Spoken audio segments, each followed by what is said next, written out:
Sir, the Modi government believes in finding win-win solutions which are fiscally sustainable, environmentally sustainable. There are those of our friends in other parties who run some states, who run their states into the ground because of freebies which they cannot fund. Then they keep running to the center asking for special funds. The Modi government works differently, sir. Look at electricity. The massive thrust on renewable energy, the massive thrust on solar has been something of a world record setter. If you look at it, sir, 10 years ago, India inherited a total installed capacity of 2.6 gigawatts. It is something that is being cherished and celebrated around the world, that today this photovoltaic capacity, solar cell capacity installed is 85.5 gigawatts.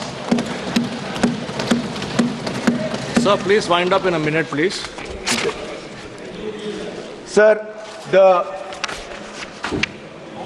PM Surya Ghar Muft Bijli Yojana is another such win-win solution.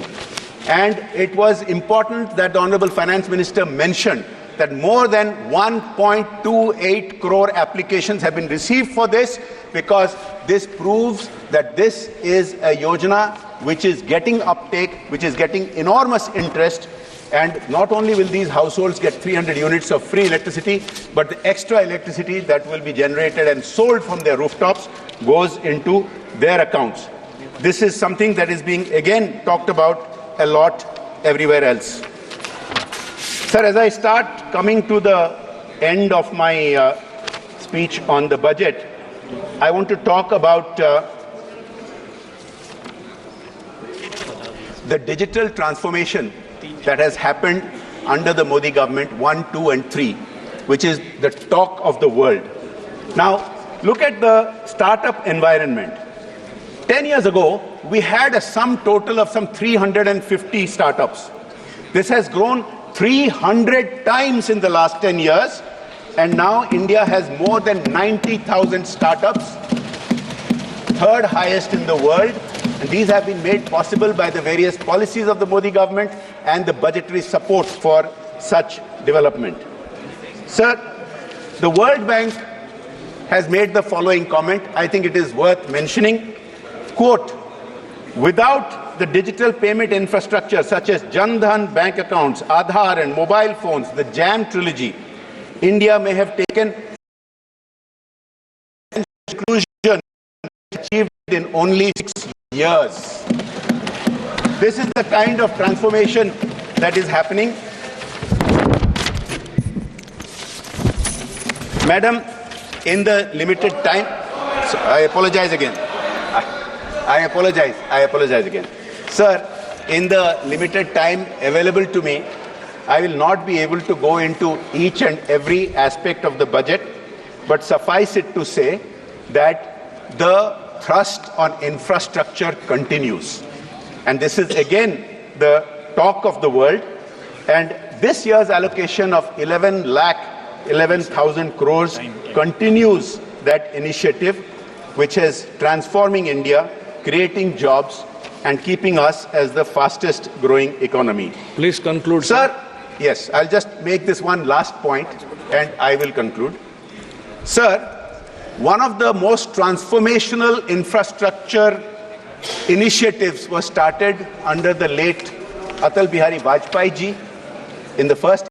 Sir, I represent coastal district of Odisha, Kendrapara, where many areas used to get completely cut off during the monsoon, and children could not go to school and citizens could not go to hospitals.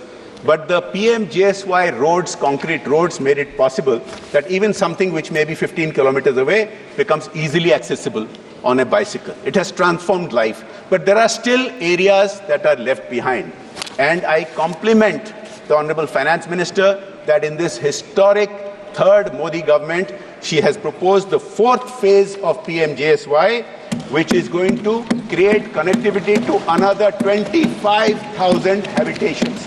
And it transforms places like Kendrapara, places around the country, especially in the northeast and previously neglected areas where many habitations, many villages used to be deprived of the basics of life, which are now being made available to them. Sir, I could go on and on.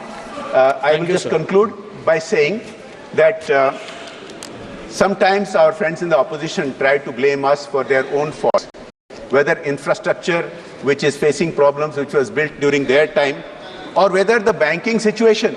Sir, the transformation in the NPA's banking situation is noteworthy. I will conclude with that. Some 64,000 crores worth of assets have been seized, which was not happening, and it may be paining some of our friends because parties of nepotism, parties of corruption obviously had a stake in all those defaults. Now, some 15,000 crores have been returned to banks, and in this budget, the Honorable Finance Minister pointed out that 3,30,000 crores has been returned to creditors because of the receipts of the Modi government so far. With that, I conclude my speech in favor of the budget. Thank you, Doctor. sir.